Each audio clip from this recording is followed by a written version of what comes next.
woodcloth, wood carving. Yes, I hear so much about this morning. You brought the show, eh? Well, Jack Middleton was there before me. I sort of took over from him. I was enjoying Lee. Oh. I remember his last project was doing a canoe. Yes. I thought it was just coming out of the factory. He did such an awesome job on it. Oh. Well, you know, when we first met, that's what we used to do. Go canoeing. Up in Cactus. Oh, yeah, it was great. I'd never been in a canoe before, and we loved canoeing. And he said, I loved it. He said, I really took to it well, you know. I'd be in the front paddling. I was surprised that he was a hunter, too. Oh, yes. I hunted and fished. Like the outdoors.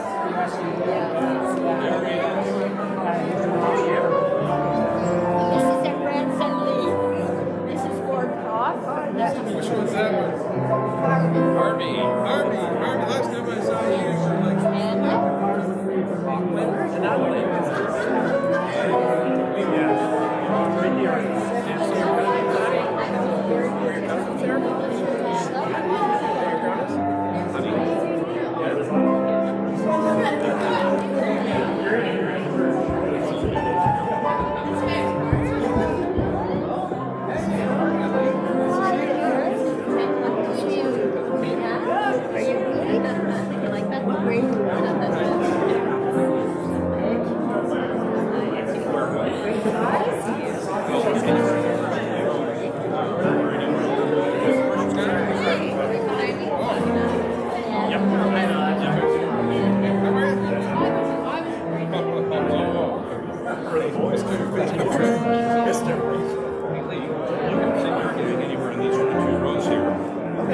I'm going to show you.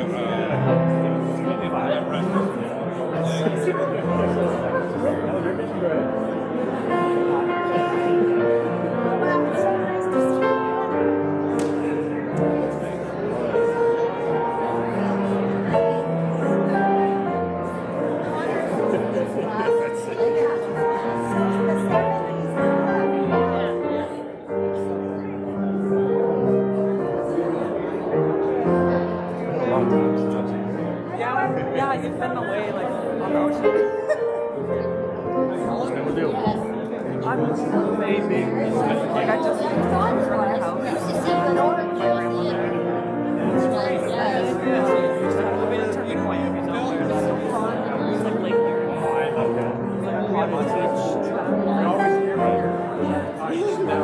Especially in the winter. I'm just gonna go for like a few months and save my money for Toronto.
Yeah, that's nice.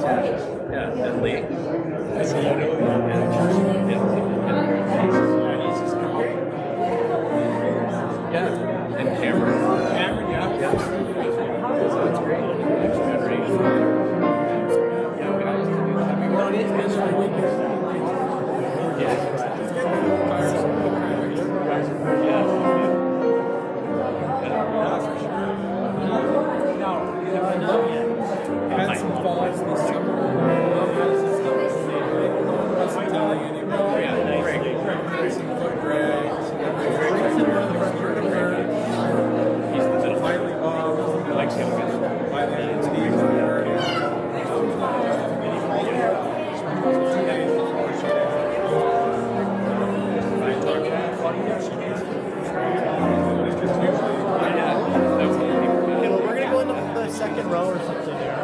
first rodeo. I don't have a spot. Oh, I think he's on the couch in the back. It's on the couch in the back. Pick a spot. 2 days later, less than that. Yeah, like. Thanks. Great.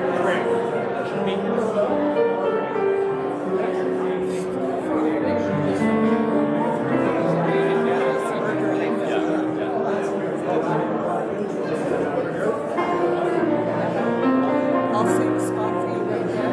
Oh, at the front.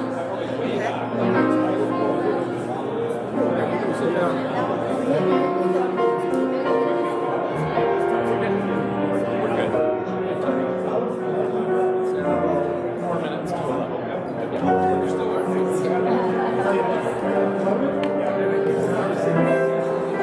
Is John coming? John Ito's coming, isn't he? John Ito's coming? Oh, he's supposed to, yeah. I haven't seen him. No, I haven't either, no. Yeah, I had him.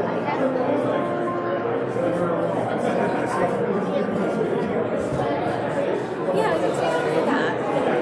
Yeah.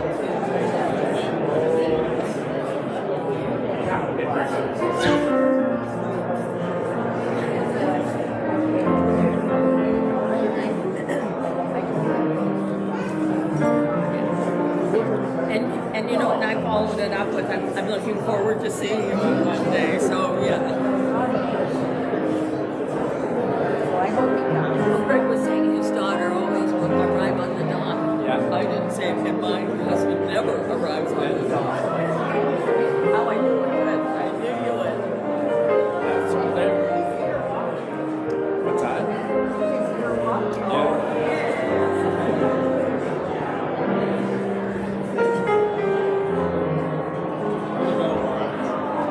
Hello. Oh, Charles. How are you? So sorry. We're good, yes. How are you? How are you doing? I'm doing okay. That's good. Yeah, very well. You're making standing room only. Yeah, I'm surprised. I'm sleeping well and everything. Good. And so, yeah, It's good to hear. I think maybe he's around somewhere. Yeah. After all. Hi, Bev. Been a while. Hey, how are you? Hi, Dawn. Good to see you. Gotta shake hands with this gold medalist here. Yeah, oh yeah. Yeah. Don't mention it too much. Yeah. Yeah, this is Sherry. Don, how are you? Well, good to see you. Congratulations on your gold medal. Thank you. Yeah, pretty awesome. Making the rest of us look bad. Greg said You guys look bad. surprised on the dot. Yeah. And I said, my husband always arrives after the dot. I haven't seen him yet. Oh, yeah.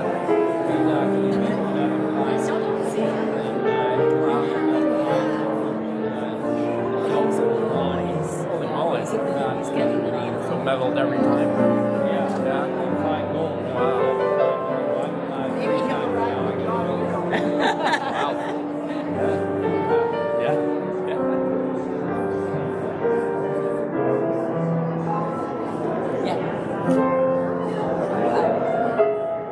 I said, We're going to set up. Yeah.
I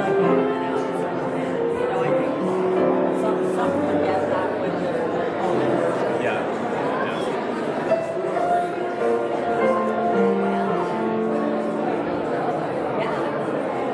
Yeah, Greg says, my daughter leaves just in time to arrive on the yacht. I don't know if she's here. She is here. Well, my husband never arrived on the yacht.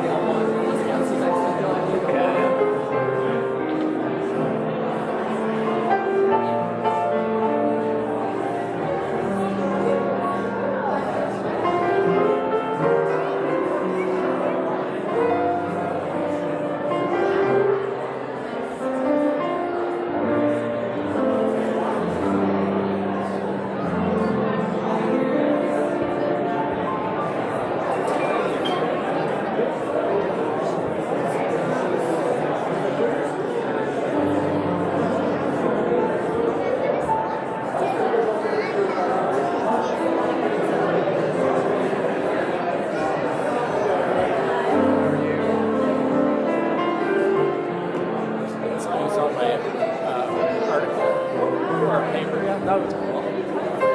Yeah, that's awesome. Yeah.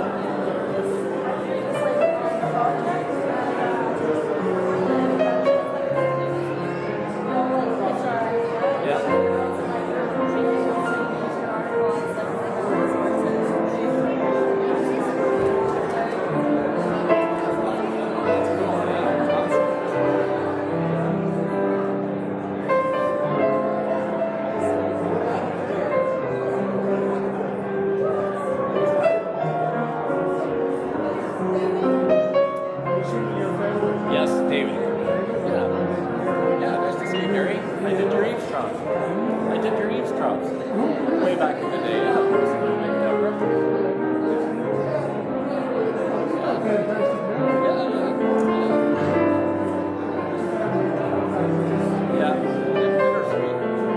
It is nice to see you. Yeah, it's nice to see everybody.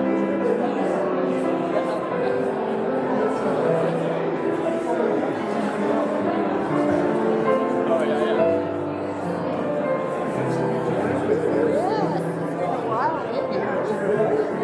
Ladies and gentlemen,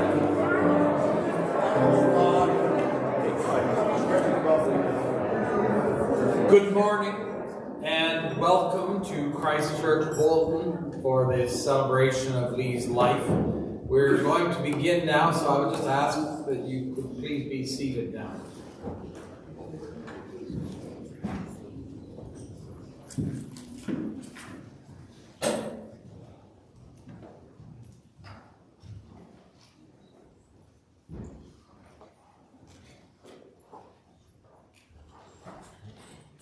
Good morning. Good morning and welcome. We're gathered here today to celebrate the life of Leo Carmen Sweetnam, better known to the majority of us as Lee. Today, on Thanksgiving Monday, I want to say that I am so thankful for knowing Lee and so thankful to be with you all today as we remember Lee and to honor his memory. We're going to start. I'd like to call upon the very Reverend Douglas Stout, who will pay tribute to Lee. Reverend Stout was Dean of St. Mary's Cathedral in Toronto for 21 years. Retiring from that demanding role did not end his active participation in Christ's ministry. He is still very active and currently is taking an active role in the ministry of St. Hilda's Parish Church in Toronto. He is also spearheading a project in Toronto which raised $60 million to supply 500 affordable seniors apartments in Toronto, a project for which he is, understandably, very proud. Many of you may recognize Reverend Stout as he was the incumbent here at Christ Church some 35 years ago. Reverend Stout?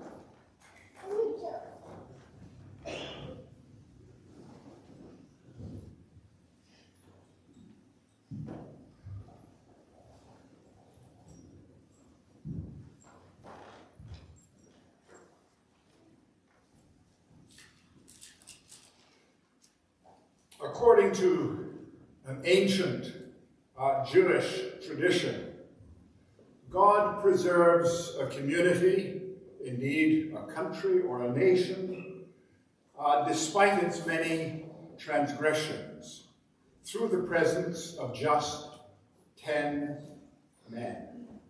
10 just men. That's how communities are preserved. These individuals often do not even know who they are. They're not the most flashy necessarily, though they can be, but they are just present. And through that presence, their attitude and their gifts spread. If that tradition, if that Jewish tradition is true, I would like to suggest that Lee Sweetnam was one of those 10 men in Bolton 35 years ago when I was the priest here. I first met Lee, I met him here, but I visited him shortly after I came. We were looking for a church warden. And I went up to, I can't tell you where the house is, but I know it was on a circle. And I remember going and I popped in after, I had an appointment, popped in after work. And Ella was looking after dinner, and she said, well, he's in the drawing room, just go and chat with him. So I told him what I wanted to do, what I wanted him to do. And he said, Doug, the Christ Church and the church in Bolton is very, very important to me and to my family. And the boys were not, you were too young. Yes, he was too young. It was Greg and Michael that were servers. But he said, it's really important to me. I cannot do it because I've had a bout with cancer. And I've got a young family, a lovely wife, and I just have to preserve myself a bit. But if there is anything that I can do to help you other than becoming a warden, I will be there. Shortly after that, the church was very much smaller. The pulpit was actually down there by the window over Doug's left shoulder. And all of this was an office and whatever. And it was leaking. This was the office here and the parish hall. It was in a pretty bad state. And it was at that point that we started to move. This has been it's nice for me to come back and remember these things. We decided we would do exactly what we did here. It was essentially the only thing that was kept of the church were these 3 walls at the back and the 2 on the right. Everything else was new. And we had to find $700,000, which was a lot of money in those days. It was at that point that Lee came in. Because Lee understood engineering, he understood building. People trusted him. That was the point. He was not in it. They knew that when he spoke, it was balanced, it was principled, and it was truthful. And that's what happened. Lee was able to speak to people, to groups, to small groups. I remember one small group meeting when things were going, we didn't know which way we were going, which went on until 2 o'clock in the morning in the office, because there were 2 factions of what you should do. And Lee saw that through. When it came to the vote, here, there were, I think, 113 people, and 103 of the 113 voted in favor of proceeding. And that was because of Lee's presence. That was because of Lee's ability to be honest and to be trusted, to be one of those just men. I didn't use Lee, but I consulted him a number of times after I left here on projects. And always, he was very much with me. He was a privilege to know, and someone who taught me a great deal about working with people and with congregations, with groups, about having that quiet, not that I've ever achieved it, but the very quiet approach where people listen and their aura permeates the room. Lee liked poetry, so I would like to end with a little bit of poetry. And if I had to make a personal choice about the two greatest poems about heaven, I would go for George Herbert's Love and Charles Causley's Eden Rock. Herbert imagines arguing with God that he doesn't deserve to go there. And God shrugs, as it were, and says, you must sit down and taste my meat. And the poet ends with these bare monosyllables. So I did sit and eat. When I think of that poem, I think of Lee. I'm quite sure Lee is not, well, can I have the front seat? It's me, and he's being invited through Herbert's poem to come and sit and eat. The other one is by Charles Causley. Causley imagines his long dead parents at the other side of a river, setting out a picnic and beckoning him across, something like the park down here with the river, reassuring him that it is not difficult to cross that river. And the poem ends with another string of stunning, simple monosyllables. I had not thought that it would be like this. And that perhaps is the song that Lee sang just those few short weeks ago. Amen.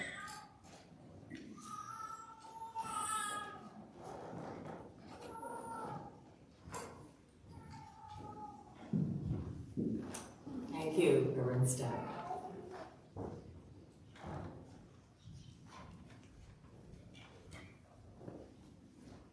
I'm going to ask Reverend Don Davidson, former Dean of the Diocese of Ontario in Kingston. He will come up now and sing Ave Maria.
Cowan, and I have known Lee and his family for many years.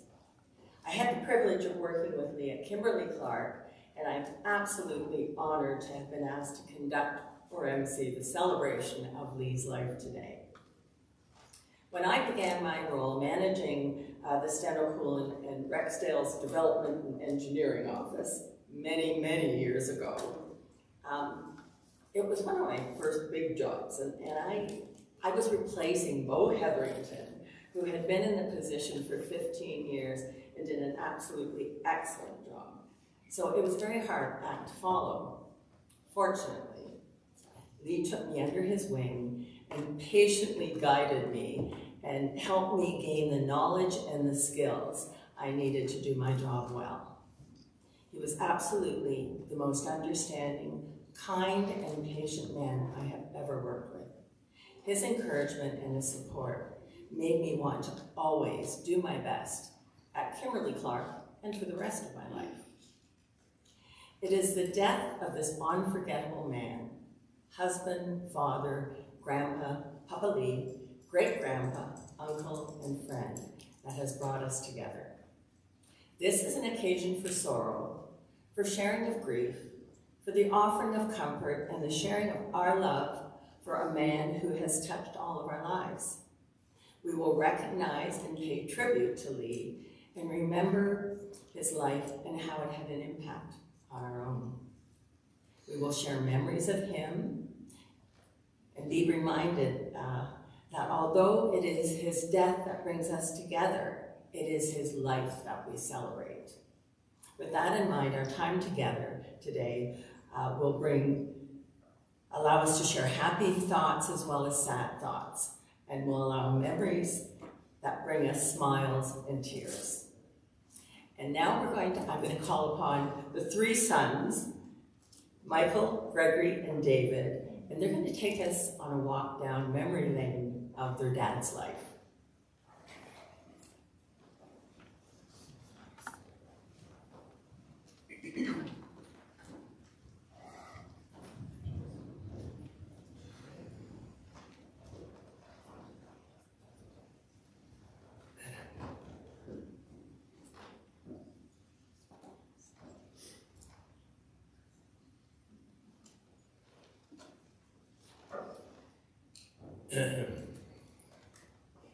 In one of the last conversations I had with my dad, he felt he was spending too much time sleeping. I asked him if he was at least dreaming, and he replied, "Yeah, I guess I am." And I said, "What are you dreaming about?" And Dad said, "The good old days." Born in 1933, during the heart of the Great Depression, his early years were shaped by the resilience and resourcefulness of his parents, Herb and Mary, traits that would stay with him throughout his life. Dad was the second born, with his older sister Connie coming 3 years before him, and younger brother George following 9 years later. Lee's bond with his father was central to his childhood. Herb wasn't just his dad, he was also the school principal, Saturday morning hockey convener, World War I Royal Flying Corps pilot, and his hero.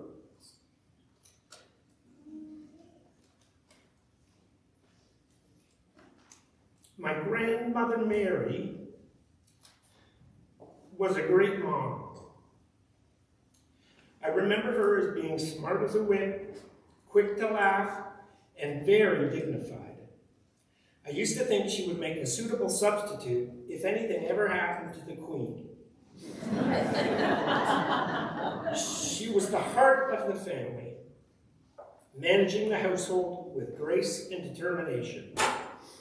It was a well-kept family secret that she was responsible for grading most of the student papers in New Liskeard, especially during hunting season. During the school year, the most important lessons began when school got out. Dad's first rite of passage into manhood began at the age of 6, when Herb got home from school and told him to grab his rubber boots and get in the car.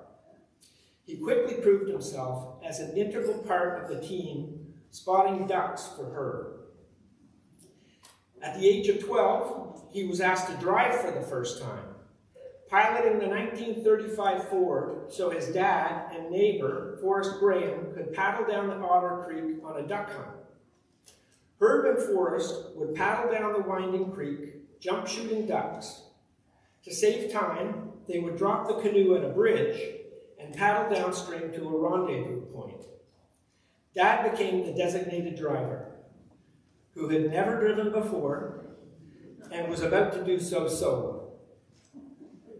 After a quick explanation of how to start the car and operate the clutch, the following is my dad's own recollection of his first driving lesson at the age of 12. Leave it in second, all the way, and when you get to the haystacks, pull to the side of the road. Depress the clutch and turn off the ignition switch. Now give it some gas, release the clutch slowly, and watch where you're going. With that, Dad closed the door, stepped back, and watched my jerky takeoff. What a feeling. 8 cylinders pulling me down a deserted country road. A steering wheel to take me around puddles, potholes, and the curves as the concession road snaked along, and best of all, I didn't have to pedal or push. The burden of responsibility prevented me from breaking any speed records on this run. There would be plenty more opportunities. And all too soon, the haystacks loomed into sight. The Ford kindly took to the side of the road, coasted to a stop, and the shutdown was accomplished. 2 anxious hunters arrived up the creek bank sometime later, breaking into smiles of relief that the Ford had brought me safely through my first test, and that from that time forward, there was no question as to how we would run the Otter. During the school year, from fall through spring, he lived surrounded by the rugged wilderness of northern Ontario. This was a place of deep forests, winding rivers, and cold lakes, the kind of adventure only the wild could offer. When summer came, the rhythm of life changed completely. The family would pack up the car and make the long trip south to help on his grandparents' farm in South Monaghan near Peterborough. The farm was pre-mechanized, meaning it was only equipped with a team of horses. In today's terms, just for the young people in the audience, and accounting for inflation, that's only 2 horsepower. One of the hazards on the farm in those days were the woodchuck burrows, which could injure a working horse and lead to a broken leg. So as the story goes, they gave a 10-year-old kid a rifle. But it was okay, because it was my dad. He earned 5 cents a tail and paid 2 cents for every bullet. You couldn't miss too often and remain profitable. These 2 halves of my dad's childhood, life in the wild north and summers on the farm, came together to form the man he became. They gave him not just a love of adventure and a deep respect for nature, but also a groundedness, a strong sense of responsibility, and a quiet, steady strength. He was my hero. He fostered my love of nature and the outdoors, pride in a hard day's work, taught me how to hunt and fish, to be resourceful, and to be resilient. He showed me how to be a man.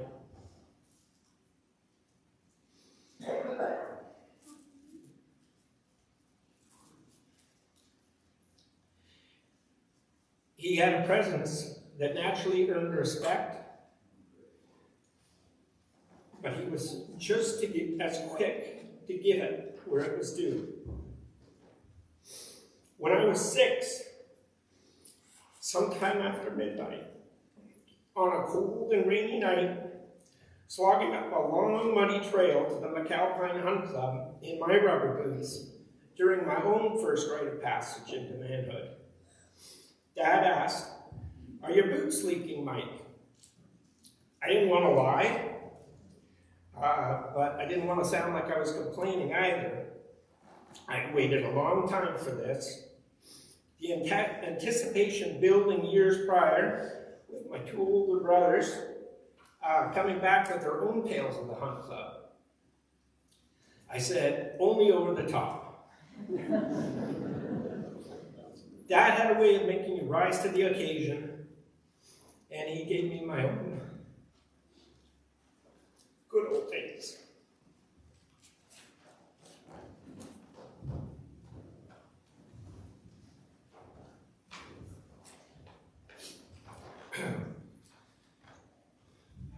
So Dad was accepted out of high school to the Faculty of Engineering at the University of Toronto.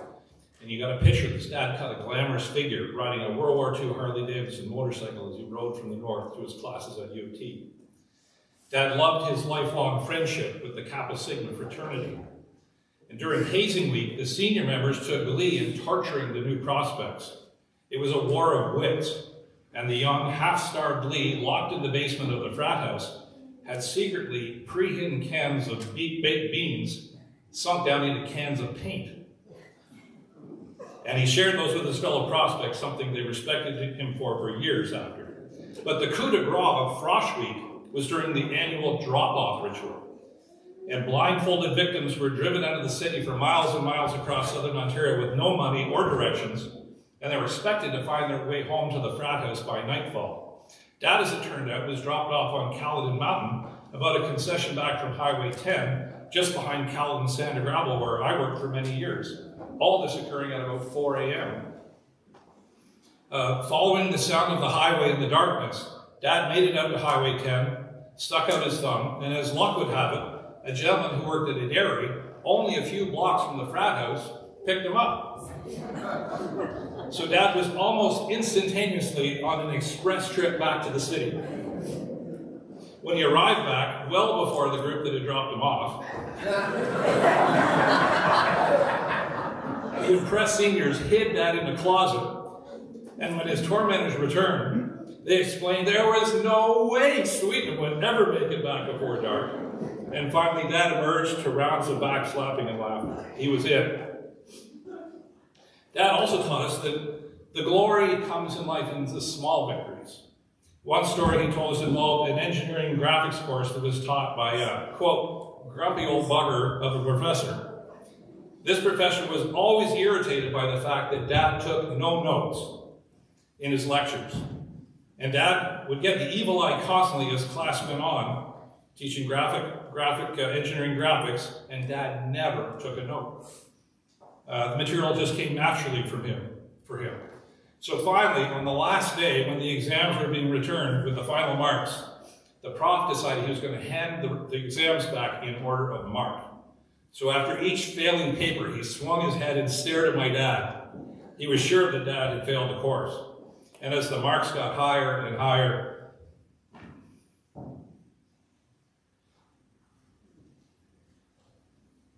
there was an error.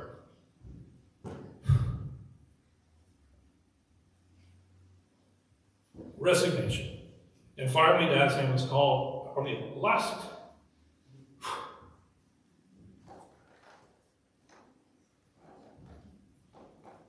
exam with the highest mark.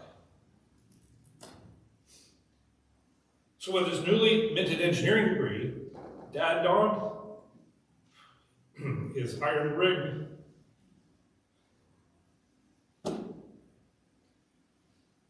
to his 2 preferred job interviews. One was the Ford Motor Company, and the other was going to be the Spruce Falls Power and Paper Mill in Kapuskasing.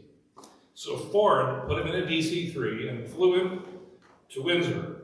And as Dad stepped out of the plane, he looked across the Detroit River at the skyline of Detroit.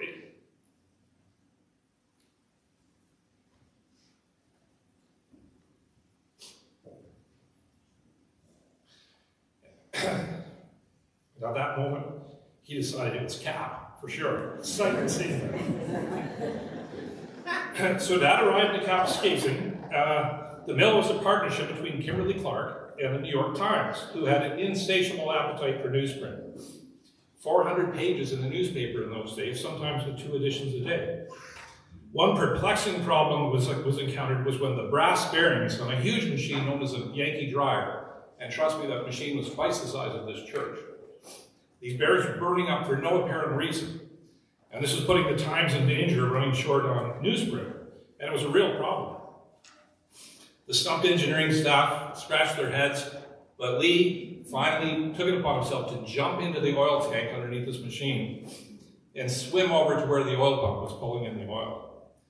And he was expecting to find some kind of a mechanical issue, but as he swam toward the pump intake, a huge gelatinous organism emerged from the oil, apparently feeding on the residues of wood pulp in the oil, and it pushed itself up against the oil intake and cut off oil just as he was washing.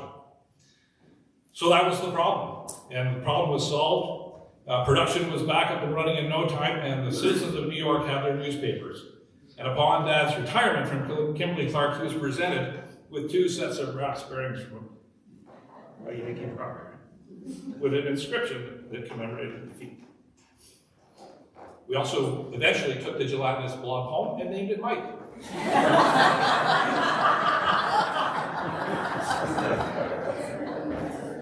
It was at the mill that Dad took notice of a beautiful girl who worked in the office. Ella would be the love of his life. In Cap, the company took steps to make life as pleasant as possible to hold employees in this distant, remote northern outpost. And as such, social conveners held dances, a golf club was built, a curling club was constructed. It was the perfect atmosphere to woo a new bride, and Lee was a great dancer. So over time, a bond formed between the attractive couple, and importantly, on canoe trips, Mom could carry a pack that weighed as much as her. And I quote, "Now that's a good woman," Dad would say. The deal was sealed and the 2 were wed in 1959 at the Anglican Church in Kapuskasing. Son number 1, David, arrived in Cap, Gregory in Niagara Falls, and Michael, number 3, arrived with his big smile at the new home of the Sweetnam clan at 7 Banbury Court in Bramalea, a new planned community. Hundreds of houses sprung up in Bramalea, and they were snapped up by young families. Hundreds of kids filled the streets, and it was not uncommon for 3 road hockey games to be going on consecutively on Banbury Court. Fast, lifelong friendships were forged with the Banbury gang that continue to this day. And Bramalea had a Pleasantville vibe, where Dad headed off to work in a carpool in the morning, and he would arrive home in late afternoon to a hero's welcome, Mom planting a big smooch on him while us kids hugged his legs and rode his feet. And we always felt we had the best dad. So Mom loved going to antique markets and estate sales, and we kids would then spend hours with Dad, parked on the side of a country road, sweating it out in our Torino Squire station wagon. And Dad would get us to collect any junk we could find: string, sticks, elastic bands, pop cans. And from this jumble, he would build fantastic machines: flying helicopters, boats.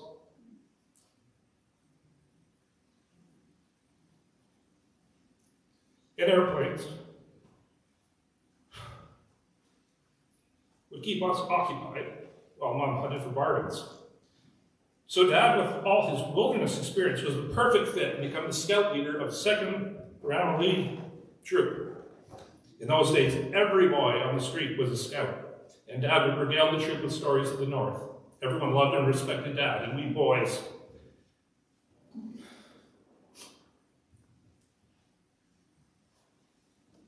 beamed in his awesomeness.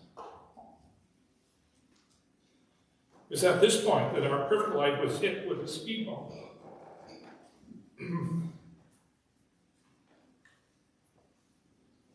Dad was diagnosed with lymphoma, which took one of his kidneys. And us boys were shocked when Mom and Dad sat us down and explained the seriousness of the situation. That Dad had a 50% prognosis. Tears flowed until a witty quip by young Gregory turned the tears to laughter. We would get through this. Radiation tattoos and chemotherapy, Mom and Dad got to work. Dad kept working all through his illness to keep an income flowing, and Mom earned a degree from York University on the side and became Dad's chief cheerleader, dietitian, and personal support worker. So despite his illness, Dad made sure we boys experienced the Ontario wilderness. That was really important to him. So one wintry Saturday, we were deep in the bush with Dad and the Millers, trying to get to a lake to ice fish in. The snow was 5 feet deep and powdery, and the snow machines were bogging down and paralyzed. We were stuck. Then suddenly, Dad, still ill, took off through the chest-deep snow, plowing his way up a ridge, where you could tell from the light that the lake was just behind. He pushed all the way up the hill, and in his wake, the snow recrystallized enough to support the snow machines. And eventually we followed him up to find Dad out on the ice, beaming with a huge smile on his face. His visualization was if he could climb that hill, his cancer would be beaten. And beaten it was. He chased the cancer out of our lives for over 50 years.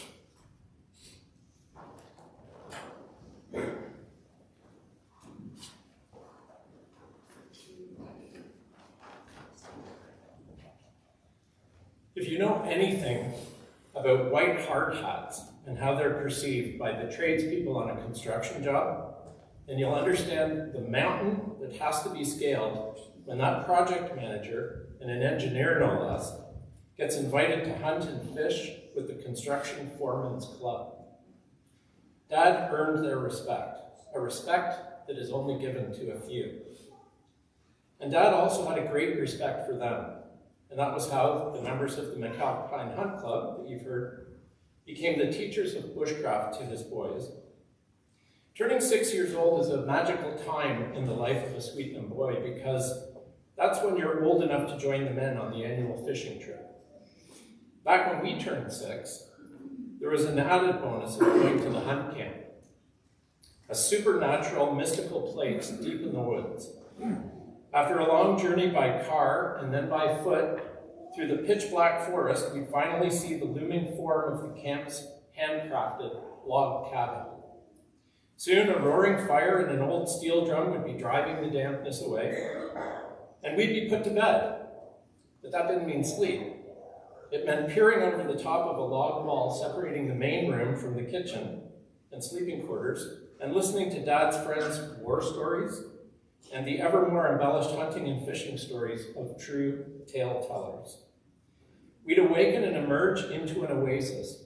We had no idea from what direction we'd arrive from, and that disorientation made it even more mystic. This was an exquisite place where we learned about how to make fire, how to move silently through the bush, what side of the tree moss grows on, how to tell time and direction with a stick and 2 rocks, how to make slingshots, how to shoot a rifle, and thanks to a mischievous sleight of hand of a pair of Dad's friends, about how good rabbit droppings supposedly tasted. In fact, those teachings have informed us boys throughout our lives, and our skills to hunters in the family draw upon till this day. Dad loved watching us boys take in all of the natural splendor that he loved so much. And Dad knew his stuff. You can imagine the pride we as sons felt when Dad took the rifle and shot a penny dead center from across the glade after all the other men had missed. And we learned how to respect nature and the forest and to make sure we left it in as pristine a state as it was when we arrived, or more so if others hadn't met the same standards. As a scout leader, Dad patiently coached me towards servant leadership. Through my teens, he was perpetually frustrating. He would often take the contra perspective to challenge my very certain conclusions about current events, institutions, or even people. His sharing those broader perspectives helped me become a more critical and empathetic thinker. Dad seemed to work a lot. He'd come home and go straight to bed for a nap before supper on weeknights, and on weekends there was a never-ending list of household chores. His work took a toll on him, and that was why the fishing trip was so important to him. He always wanted to provide that space for the boys of the Sweetnam clan to gather together and get some respite from the daily stresses and experience the healing power of natural places. We'll remember him when we look at his favorite tree on Smith Lake, and we'll probably spread some of the fashion. Dad was a supportive father, and at numerous points in my life, his wisdom and example helped me to navigate life's twists and turns. There was no need for him to be perfect in order to be a good dad. He did his best, and I will miss him. He was always curious to hear about what was going on. With apologies for the shameless plug, I know Dad was really looking forward to the airing on TVO this Saturday, October the 26th at 7 p.m. of a film that my charity helped to make about the profound changes that are happening in the waters of the Great Lakes. It's called All Too Clear. I would describe my father as stoic. He had a quiet dignity. In my experience, I would not describe my father as being touchy-feely or overly emotional, but I do remember him taking me into the Banbury Court garage when I was 14 to tell me he was sick with cancer and that I would have to make ready to be the man of the household if he didn't make it. It's one of the first times I'd ever seen him tear up. Later in life, though, he'd always get choked up when telling stories about his father, who, as you've heard, flew a canvas-covered Bristol fighter biplane in World War I, and of whom Dad was very proud. I know this is also why Dad and my Uncle George got their pilot's licenses. But throughout his challenge, Dad kept his sense of humor.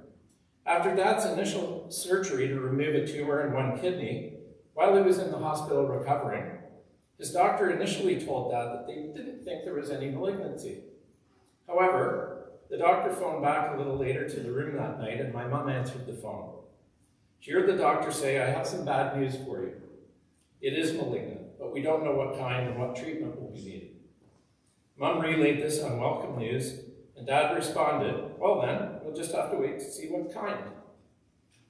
With a bit of gallows humor, Dad and Mom would joke that they'd have to see his test results before they could decide if they should get him a new overcoat. Later that night, after Mom left the hospital, Dad decided to take a walk around the floor. He put on his house coat and slipped on his blue stripe Fentex slippers that his mother-in-law had freshly crocheted for him. He told my mom that as he looked down at those gaudy slippers, he said, "If I can beat these slippers, I can beat cancer." Fortunately, Dad did get his new coat. But even as he faced his final days, his body continued to be ravaged by the cancer, and he was still battling it up until the end. In the past few months, Dad was still fighting. He underwent more radiation therapy, taking almost a yearly annual dose in one treatment. But he did start to face the reality that he needed more and more help, relying increasingly on my mom. But he never had one moment of self-pity. In the weeks before he died, whenever he was asked how he was doing, he gave the same answer. "I'm a bit tired, but I'm doing okay." And on August 28th, just past 11 p.m., surrounded by his family, his loving wife, at last, time's bending sickle's compass caught him in its sweep. One comfort is that Dad leaves behind his works of art, imbued with his spirit and touched by his hand, including original paintings and meticulous copies of works of artists that inspired him. Dad was an award-winning woodcarver. The book of his carvings is on display downstairs, and we encourage you to read through some of the inspirations behind his sculptures. One of Dad's meditations about his canoe and paddlers piece is very appropriate today. Dad writes, quote, "Here I get a bit airy-fairy, but one day we will float off into the unknown, and what better representation of that than a green canoe sliding silently on a clear, glassy stretch of water, with the great beyond lying ahead around the next bend." We had some time to make ourselves ready for his departure on that trip. By last Christmas, Dad was struggling to walk the length of our sidewalk. And you'll all remember April 8th this past spring. It was a Monday, and there was a total solar eclipse that skirted just south of Toronto. Greg and Deirdre were going to take Dad down to Skies for the spectacle, since totality would occur there. But Dad was not up to traveling by then. Greg shared some great video he had taken of that celestial event the following day on Dad's birthday. As I close, I want to thank everyone for coming to share in this celebration with us today. Extended family, cousins from far away, family, friends, neighbors who have been so supportive of my mom and dad over the years, his hunting folks, our heartfelt thanks to all of you. It's impossible to sum up an entire life in a few minutes, but it's nice to have this chance to celebrate Dad, along with my mom, my brothers, and our families, to share with you, as his boys, some of the stories, memories, and lessons that will continue to keep his memory alive within us. On April of 2023, we gathered family together in Deborah's and my kitchen to celebrate Dad's 90th birthday. After blowing out the candles, Dad spoke emotionally to his family, gathered at the table to celebrate his milestone. He said, quote, "Thank you for all of you coming, and thank you to my loving wife, Ella. Without her, I probably would not be here. When you think sarcoidosis, lymphoma, kidney, gallbladder, spleen removal, triple bypass heart surgery, I don't know. I think if I'd been her, I'd have given up. Thank you to all of you. You know, Ella and I are both so proud of you. As a family, there isn't a dud in the lot. You've all made great choices, and we love you all. Thank you so much. You did good, Dad. You did real good. We'll remember you. Not a dud in the lot.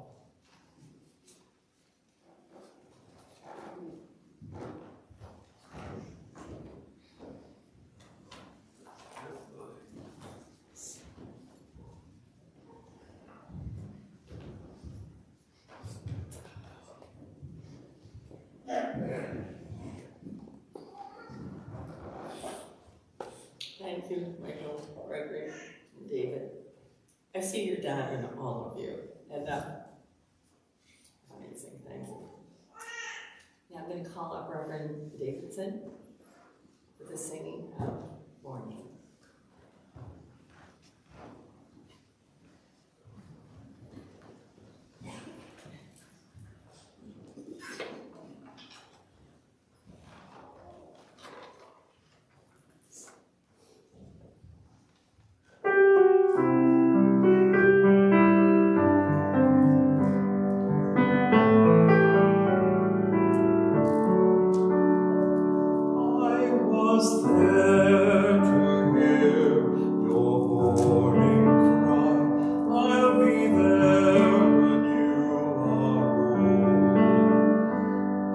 Rejoice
the day you were baptized, to see your life unfold.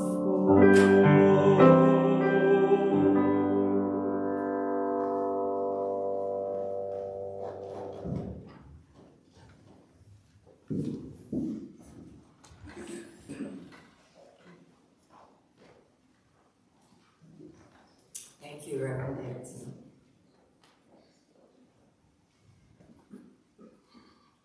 Now, I'd like to, during our walk down memory lane of Lee's life, we've learned how incredibly full his life was. And on top of being an excellent engineer, husband, and father, he was also talented in so many areas: carving, painting, singing, and writing poetry, to name only a few of what Lee excelled at. Now, grandson Lee, the first to be named after his grandfather, will now read one of the poems written by Lee.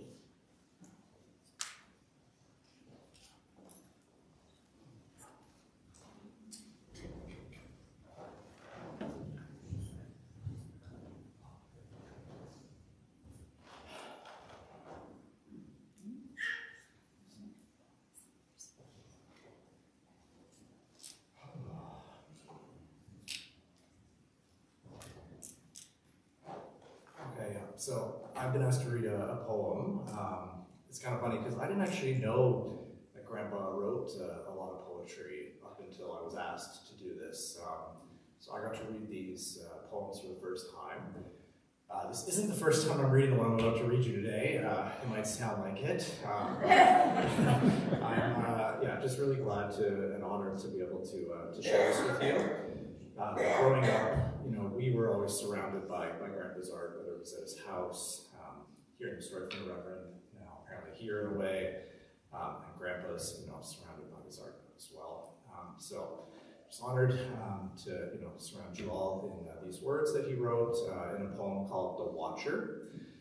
It's a very long poem, so I'm not going to read the whole thing, just the first few verses for you. Just bear with me. The Watcher. The morning sun shot through the rifted cloud and ripped the cloak of winter from the land. Then spring again shook free from months of sleep and bounded forth to take her burdened stand. For in the south a lonely warrior stood, with heart grown heavy from an unseen care. He raised his eyes to heaven o'er the fray and prayed this time for victory, not despair. Then slowly, like the rising river mist, high on the wind or in the silent trees, across the bay, the hill beyond the town, from somewhere came the call that no one sees. It burst a fountain from his inner soul and flowed with life into his weary frame. The swirling cloud was lifted from his eyes. The world about no longer seemed the same. Now songbirds filled the air with happy notes. A busy robin paused to drink and rest. Again the call, this time he caught its way. With eager heart he wheeled and galloped west. The sailing charger took no urging now. His flying hooves beat music on the ground, as from the landscape of the unkind east, they strove to reach that haunting, calling sound.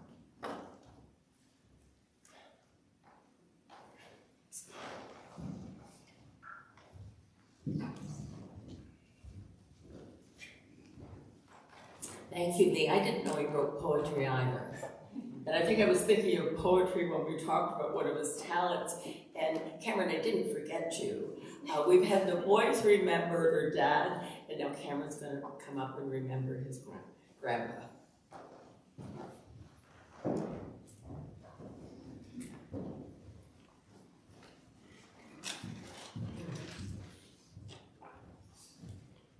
Hello, everyone. What a showing. So happy to see everyone here today. My name is Cam. I'm one of Lee's grandsons, and I'm honored to be here today to share with you some stories and celebrate the life of my grandfather, or as I know him, Papa Lee. It's interesting how the best teachers in life are often the people you don't realize are teaching you at all. It's fondly now in hindsight that I realize the lessons Grandpa taught me, and I realize how much of myself I owe to him. At the ages of 3, 4, and 5 years old, Grandpa used to load my cousins Lee, Connor, and myself up into the back of his Ford F-150 Access cab and take us on bug-infested spring camping trips into northern Ontario to get us ready for the big show come May. And I think to myself, who does that? I know now, at 30 years old, I would not even consider taking 3 young rambunctious boys at that age out into the middle of the woods by boat, into the mosquitoes. And I was paddling by one of our old campsites a couple years back, Fruit Loop Island, as we called it. It wasn't an island at all, looking back, and it was on a now overgrown portage trail. And I was remembering Grandpa showing us how to throw Fruit Loops up in the air and catch them in our mouths, and looking around for the Connor-sized hole that Lee and I tried to booby trap him into. Sorry, Connor, love you, man. Couldn't find the hole. Grandpa must have gone back to fill it in. Grandpa's famous line when you were getting eaten alive by mosquitoes, "They don't eat much." And it's true, they don't eat much, but what they lack in bite size, they more than make up for in emotional trauma. But in hindsight, I think that exposure at a young age was tremendously valuable as a life lesson in itself in kind of grit and resilience. Every year, we had a tradition of going on camping and fishing in one of Ontario's most pristine and secluded fishing lakes in early spring. As a child, you take for granted that this annual trip to anyone else would be a once-in-a-lifetime experience. It felt so ordinary to us, but Grandpa insisting that we start going at the age of 5 and 6 meant that from a young age, I established a unique sense of confidence in the outdoors, and it really became a part of my self-identity. Grandpa and his late brother George wanted us to experience the same upbringing that they had, and to that, I think they succeeded.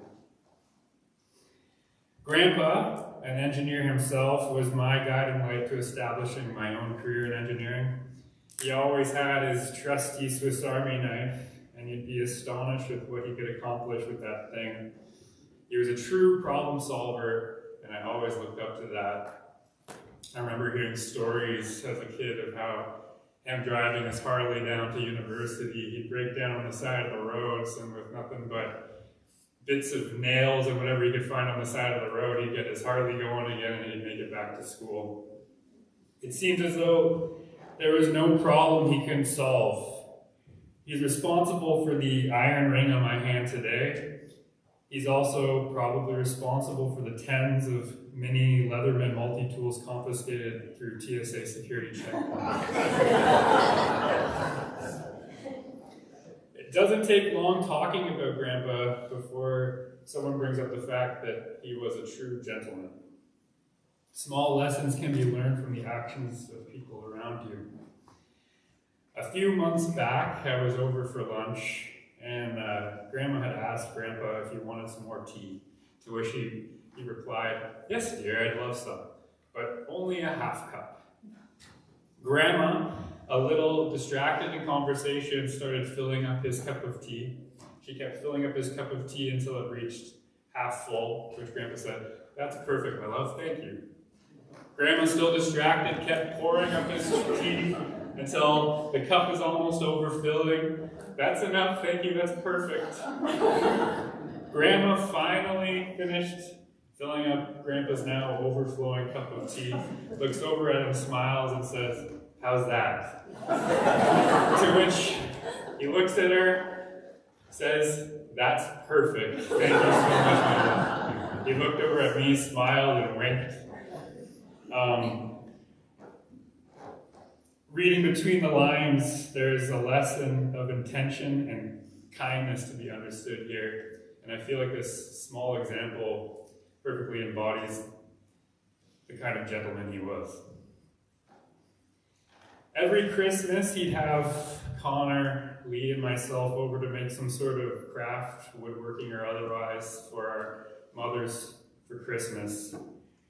He'd have us do some crude woodwork and get us on the bandsaw, and then behind the scenes, he would stand up and paint our craggly slab of wood and somehow come up with the most amazing Bob Ross Group of Seven-esque mitten drying rack, the most beautiful thing you've ever seen in your life, so that we could feel proud and have a gift to give our mothers on Christmas, as if we'd created it ourselves, which we did,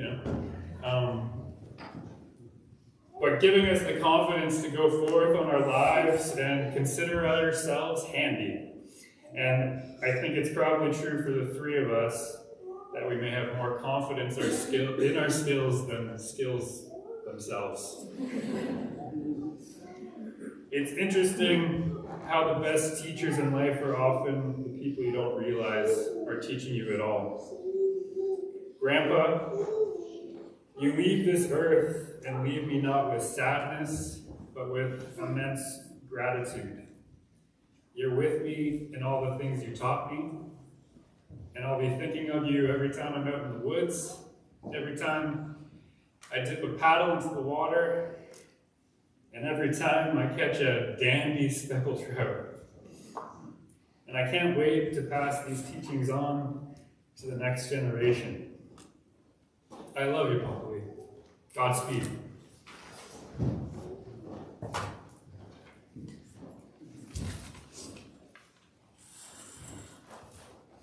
Thank you, Cameron. Now, although we're here today to celebrate Lee's life, we have to be honest about death. Let's not pretend it's less than it is, because it is separation, sorrow, and unbelievable grief. It is, however, not an end to love, not an end to joy and laughter, because when sadness prevails, we can always draw upon our happy memories. We're profoundly glad that we lived. We're glad that we knew him and felt the glow of his friendship and love. Let us be sad for the difficult times he endured, but know that he did it without complaint, with patience, acceptance, and hope. Carrying Lee in our hearts will let us now proceed from this place of sadness with comfort and in peace, assured that even now, in this time of loss and sorrow, that we remember that Lee is now at peace. He lived a long, full life, and when it came to the end, he was surrounded by loved ones serenading him with his favorite Gordon Lightfoot songs. What comfort can we take from death? Well, we must believe that this is not necessarily the end of our story. Our lives become part of a collective story that continues indefinitely. The memories that were shared today show us that Lee has influenced the lives of his sons and grandsons in so many ways, some more apparent than others, but all of them significant. Lee's sons, his grandchildren, great-grandchildren will carry on not just his name, but many of his mannerisms, talents, and traits. Through them, Lee will live on. My sincere condolences go to Lee's best friend, love of his life, Ella. Sons David, Deborah, Gregory, Deidre, Michael, and Star, and to his grandchildren and step-grandchildren, Devin, Michael, Lee, Amanda, Emma, Mark, Connor, Erica, and to their mother, Donna MacArthur, Justin, Mia, Olivia, Ryan, Sky, Matt, Aurora, Charlton, Cameron, Alex, Hannah, Sophia, and Brianna, and great-grandchildren, Harvey, Adelaide, Lachlan, Lee, Ivy and Nash, Willa, Juro, and Vale. A lot of family to be carrying on Lee. Now, before we take our leave, Lee's granddaughter, Sky, is going to be singing a song that she has written for her Papa Lee.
Thank you, Matt, and thank you, Sky. That was beautiful. That's beautiful. The next few months are going to be difficult ones, getting used to the new norm of no Lee. but I encourage you all gathered here today to remember to speak his name, always speak his name, Lee Sweetnam, because Lee's memory will remain alive until the last person speaks his name. Lee has been cremated, and his ashes rest in this beautiful hand-carved box. Some of the ashes will be spread in his favorite spots, and the remainder will wait until it's time to bury in the family plot. Ella and family extend their appreciation to everyone who has helped make Lee's service as wonderful as Lee. Thanks to the very Reverend Stout, to Reverend Davidson, to all the church members who have helped in the planning of today. Thanks to everyone who has dropped by, called, dropped off meals, for all of you have helped during this difficult time. Thank you to Brigham Phillips, the pianist. This concludes the celebration of life, and the family invite everyone to gather for reception downstairs in Parish Hall. Please, when you're down there, introduce yourself to someone that you don't know and share a story of Lee. Now, if you are able, please rise and follow the family out as they lead us to Parish Hall. Thank you.